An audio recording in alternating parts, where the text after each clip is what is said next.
ново издание на рубриката на Кафе Сој Нова професија. Во ова ново издание ќе го запознаете мој денешен гостин Раде Милевски, кој професионално 3 години се занимава со оваа професија, односно една попозната професија кога станува збор за милениците кучиња. Тој е тренер на кучиња, односно дресер, веќе официјално 3 години, но се занимава со тоа, можеме да кажеме и скоро цел живот. Во продолжение ќе слушнеме нешто за тоа како правилно изгледа самиот тренинг на кучиња и се разбира, верувам дека ќе слушнеме дополнителни совети кои што ќе бидат од интерес на нашите гледачи. Да му посакаме добро утро. Благодарам на поканата. Професионално со оваа професија се занимавате околу 3 години. Па професионално да. Да. Што беше она што ве привлече кон светот на тренингот на кучиња и што ве мотивира секој ден да работите со нив? Па за тренингот прво ме привлекло тоа што цел живот сум со кучиња. Буквално цел живот. Порано кога растевме, ние растевме со кучиња секојдневно. Немаше интернет, немаше информации, самите си ги доловувавме работите, односно истражувавме, експериментиравме. И едноставно ми се секојдневие, исто како што се секојдневие на моите деца, и немало одлука како сега ќе почнам јас со кучиња да се бавам. Него едноставно така ми дошло. Цело време сум со кучиња, почувале да ме слушаат моите кучиња, да ги разбирам, а после тоа сум почел, имало коментари, па имам проблем со моето куче да ми го средиш или ми треба ово, и полека навлегуваш. Значи не било тоа од денеска починам ја дресура, него постепено. Од пред неколку години фирмата на која што сум собственик е акредитирана за издавање на сертификати за дресер и социјализатор на кучиња. Акредитирана е од Министерство за образование и наука и од Центарот за образование на возрастни. И сега моментално правиме и обучуваме помлади луѓе кои што сакаат да го работат тоа. Значи луѓето мешаат, мислат дека тоа е за да им го дресираме кучето. Не, ова е доколку стварно имаат желба да го работат тоа, да не контактираат, може да ја поминат обуката теоретски практичен дел. Буквално поминува ни све што треба да помине за да почне да се осамосталува да работи и постојана поддршка има од нас. Колку е важна комуникацијата помеѓу човекот и кучето и како ја градите таа врска помеѓу кучето и вас за време на тренингот? Тоа е најважно. Прво, кучето треба да ве гледа како алфа, за да ве почитува. Кога ќе ве почитува, ќе почне да слуша. Има правила кои што се ги наметнуваме постепено и кучето полека со награди или со играње го манипулираме за да почне да не слуша. Значи не можеме да дојдеме ние во неговиот свет и светот кој што газдата го направил и да почнеме да наметнуваме наше мислење, затоа што нема да добиеме фидбек, кучето ќе се повлече. Никој не сака да му наметнува. Меѓутоа со манипулирање, со игра, со награди, со постојан контакт и со работа со сопственикот исто. Он треба да ја продолжи после таа работа со кучето за да добие куче. Значи не завршува дресурата со мене. Тоа е како воспитување цел живот. Буквално нема почуваме се, завршуваме, него јас само ги ставам темелите, они понатаму продолжуваат со вежбите. Верувам дека е потежок тренингот со повозрасно куче. Да, потежок, многу потежок. Затоа и цените се различни за повозрасно куче и од типот на кучето. Значи прво расата, друго е Сите раси ги тренират? Сите раси, да, и безрасни куче, нема врска тука.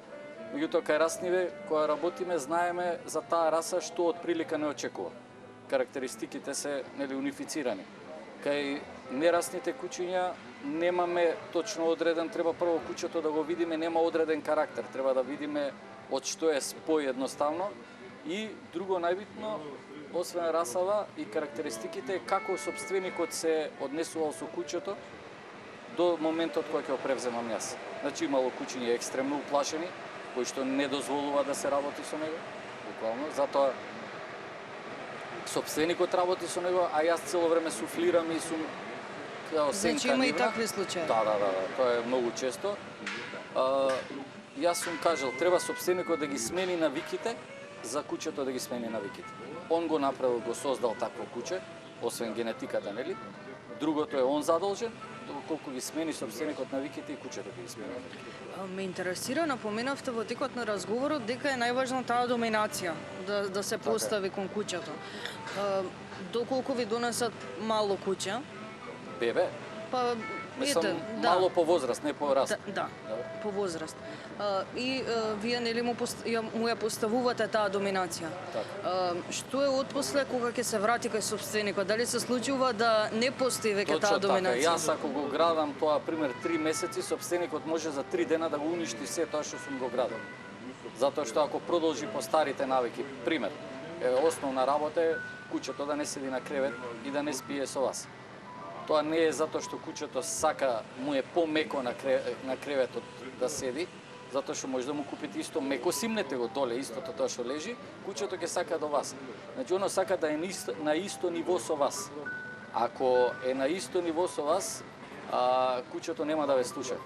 Затоа секогаш викам, куќето треба да спие доле. Сега многу ќе негодуваат за тоа, меѓутоа јас знам што правам. Така вие си ја знаете работата. Да, затоа што после тоа се јавуваат други проблеми, куќето почува да доминира, па почува да ржи на луѓе што седнале на истиот кревет, он едноставно си го узурпира тоа место е негово и не дозволува никој. Така да сопствениците треба да ги следат тие правила за да го поправиме тоа.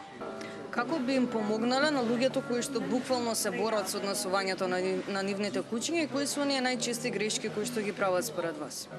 Најчести грешки е што куќето е цело време со нив. Тука е таа модерна психичка состојба, сепаративна анксиозност.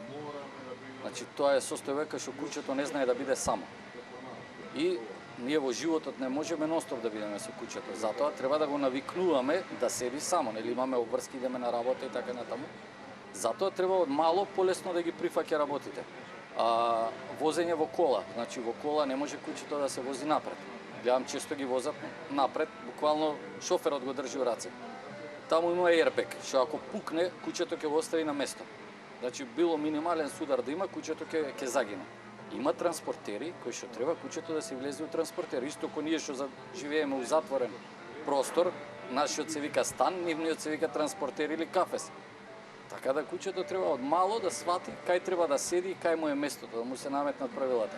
Работам исклучиво со сопствениците, да се присутни, прво да се осигураат дека нема да ги малтретираме, тепаме, физичка сила да применуваме и така натаму, а друго и они подсвесно учат и го гледаат однесувањето мое со куќињата, па и они го применуваат, несвесно го прават тоа, меѓутоа го прават. Дали препорачувате за секој кој што планира да чува куќа да посети тренер за куќиње? Па препорачувам, ако не друго пример, ако не може финансиски да си дозволи да работи целосна дресура или неќе да се замара, затоа што тоа е процес кој што трае 3-4 месеци и он треба да биде присутен на секој час. И сопственикот и куќата ми треба. Колку часа неделно или месечно? Па 2 часа до 3 неделно. Ке има некоја пауза сигурно у тој период, значи се фаќаат 3 до 4 месеци сигурно. Значи, ќе го посветиш тоа, меѓутоа после тоа цел живот имаш куќе кој што 10-12 години ќе очуваш и ќе немаш проблем. Има и исто друга опција, индивидуални часови, кај што работиме, јас кажувам, после тоа они вежбаат, па за недела две кои ќе осетат потреба се гледаме пак, им станува интересно на луѓето, па почнуваат да бараат уште и уште и уште, гледаат дека има напредок, многу мислат дека нема да има напредок и затоа не доаѓаат, као па не знам јас колку ќе успее и нема остава така, верба. да. И после куќево кој ќе почне да прави проблеми на година и пол-две, више тука е проблемот. И точно знам кај кое куќе нема да успее дресурата, им кажувам, џабе ќе се мачиме. Мислам, некај Од кој аспект нема да успее? Па нема да успее зашто они нема да ја практикуваат. Пошто дресурата и психологија со луѓе, јас куќето ќе го средам, после гледам дека сопствениците со недоверба гледаат или не се упорни да продолжат со тоа, нема да успее тука ништо. Како тренер, што најмногу сакате кај куќињата, која нивна особина и што е она кое што најмногу ве инспирира? Најмногу кај куќињата, најголема доблест им е верност. Тоа е факт, затоа ги сакаме куќињата, затоа што се верни. Едноставно, она е спремно, ако вие сте му алфа и ако ве осеќа како сопственик, сите куќиња, да. Сега некогаш се малце со медиумиве се сликата се шири, не е баш реална, да, не е реална, него се преувеличува за нивната верност. Меѓутоа, куќето, ако ве осеќа како сопственик, и едноставно ви е предадено на вас да живеете у мизерни услови, да немате за јадење, да не го храните, оно нема да се отиде од вас.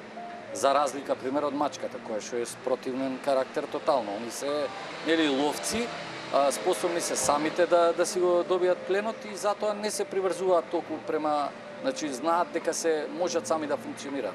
А куќето доколку вие сте му газда ќе остане со вас цел живот. Ви благодарам многу за одвоеното време и навистина ми беше драго за овој разговор. Благодарам и на вас.